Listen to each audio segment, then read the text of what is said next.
Muy buenas tardes, bienvenidas y bienvenidos todas y todos ustedes. Vamos a repasar unas cuantas diapositivas en relación a la relación del trato digno con la atención primaria de salud y por qué es tan importante este tema específicamente para el abordaje de la APS.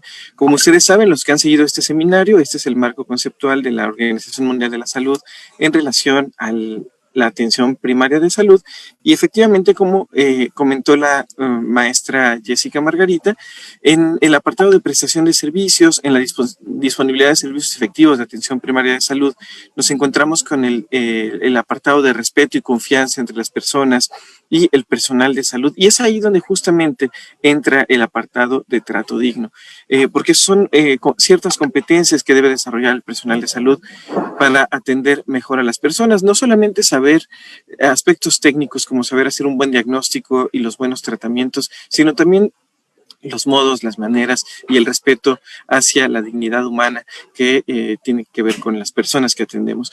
Solo para recordar que atención primaria de salud surge desde el 78, que hay una fuerte crítica sobre su traducción de primary healthcare.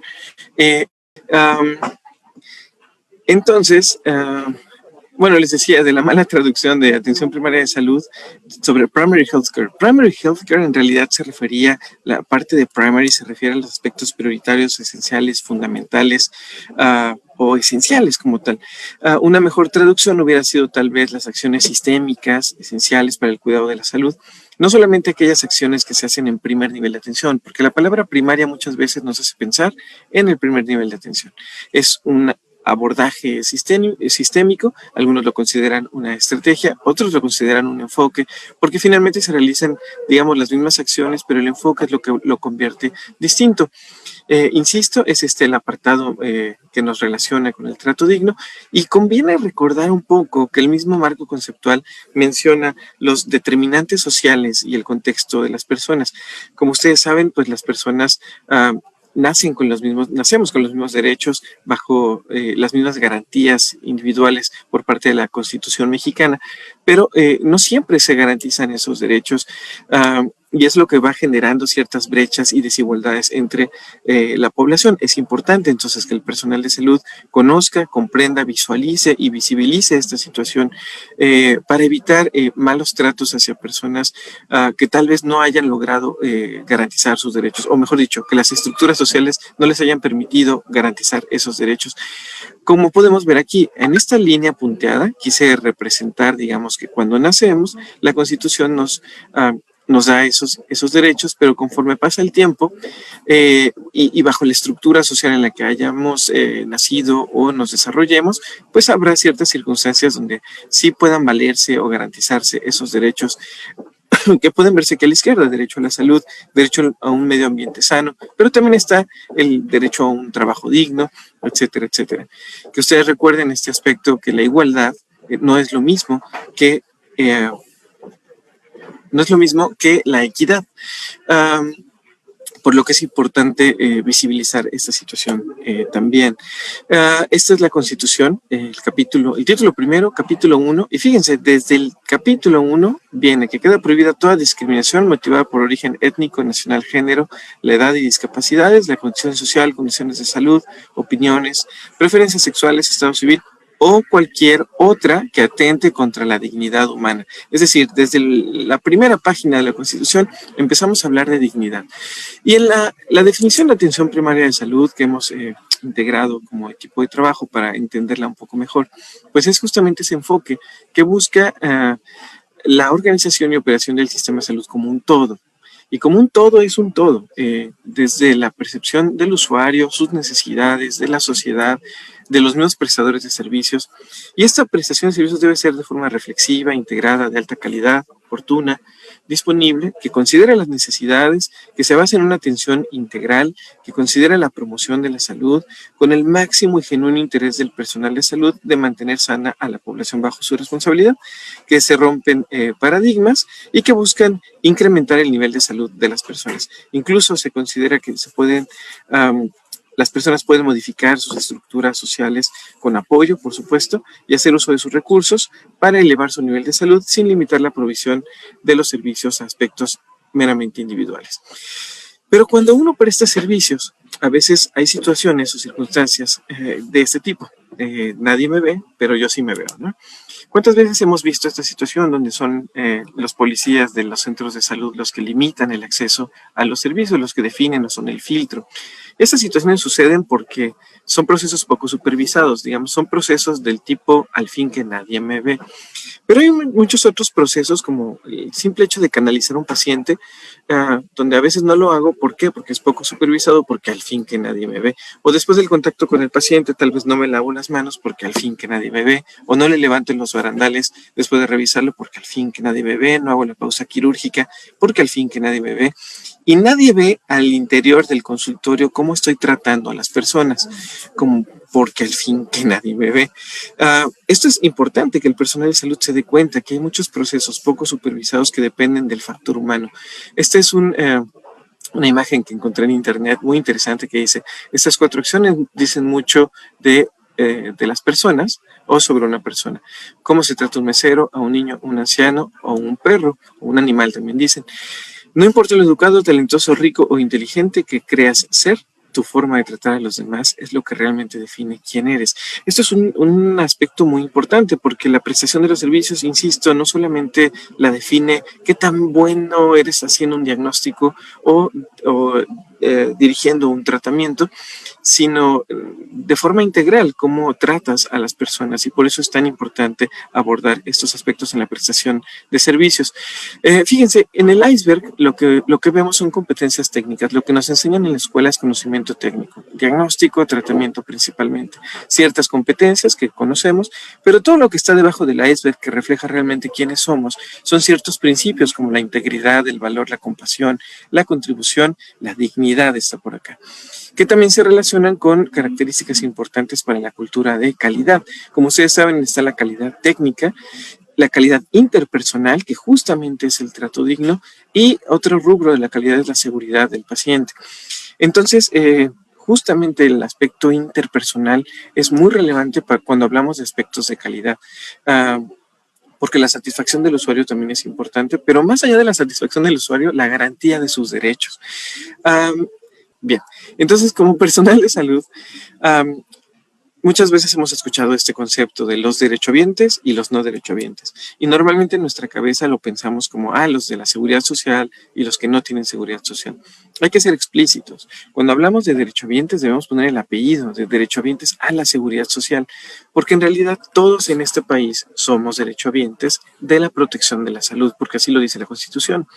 Entonces, si hablamos de personas afiliadas a la seguridad social, debemos acompañarla del apellido y pensar, pues, en realidad que todos somos derechohabientes y el personal de salud somos el instrumento del Estado mexicano para garantizar el derecho a la salud de forma digna, respetuosa, efectiva y oportuna. Ahorita recordé otra anécdota que si les platico. Algún tiempo estuve trabajando en las noches en los servicios de atención a la salud en urgencias, una guardia muy tranquila. Y llega la asistente médica y me dice, ay, doctor, discúlpeme que lo moleste, como si no fuera mi obligación, ¿eh? Pero es que llegó un paciente, eran las 3 de la mañana. Entonces me levanté muy entusiasmado, contento, pues, entusiasmado en realidad de ir a atender a la persona, y me dice el asistente, pero ¿por qué va tan contento si íbamos muy bien sin atender personas? Y le digo, no, es que en realidad no te das cuenta que nadie viene a urgencias a las 3 de la mañana por su gusto. La persona viene porque siente que lo necesita o porque lo necesita. Entonces, es ahí donde uno se empieza a visualizar como el garante del derecho de la persona. Y si uno se visualiza así, tu manera de atender a las personas es con un propósito, con el para qué, mantener y mejorar el nivel de salud de las personas. Y entonces no solamente vas a atender su necesidad física, digamos, ¿no?, sino lo vas a hacer de la manera que garantice sus derechos también, de una manera digna, respetuosa, amable, comprensible. En ese caso me voy a regresar a esta diapositiva porque también quisiera hablarles de la compasión, que creo que es fundamental desarrollarla en el personal de salud. La compasión es diferente a la empatía. La empatía es ponerse en los zapatos del otro, entender su situación. La compasión va un poco más allá. Es comprender el dolor ajeno y sentir ese impulso interno de saber que uno puede hacer algo para limitarlo o corregirlo y hacerlo.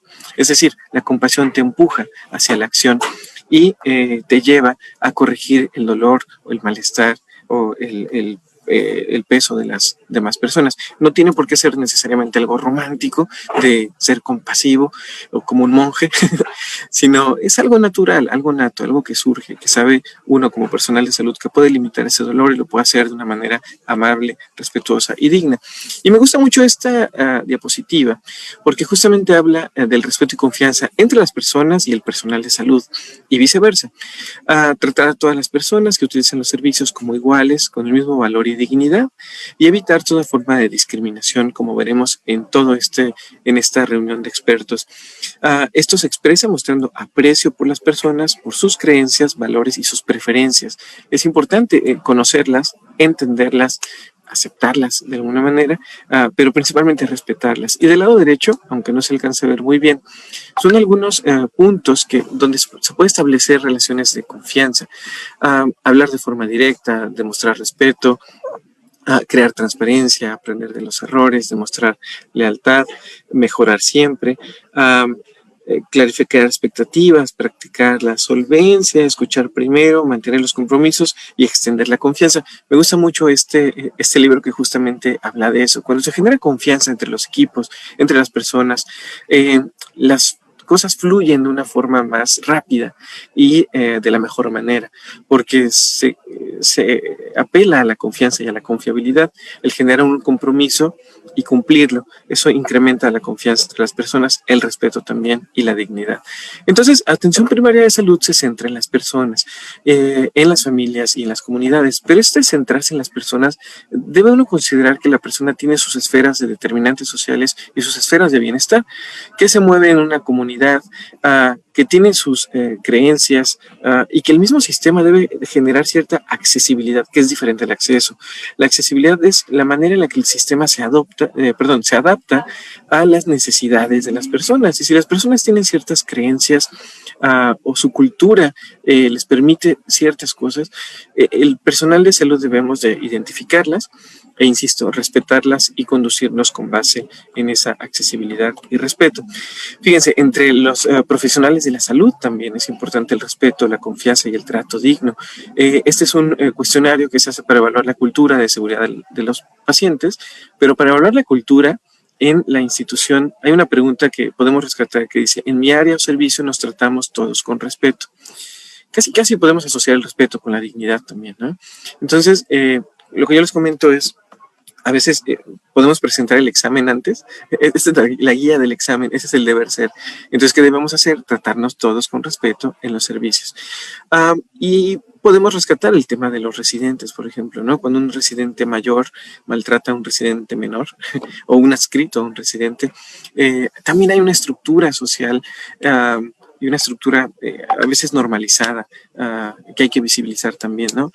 Se justifica o se pretextúa que es por disciplina o es por seguridad del paciente, cuando en realidad es el ejercicio del poder, porque si a una persona le interesara el paciente, buscaría otras alternativas para visibilizar la probabilidad de errores o los riesgos que puede padecer los pacientes en la atención, y no de forma coercitiva, con maltrato, de forma irrespetuosa y poco digna.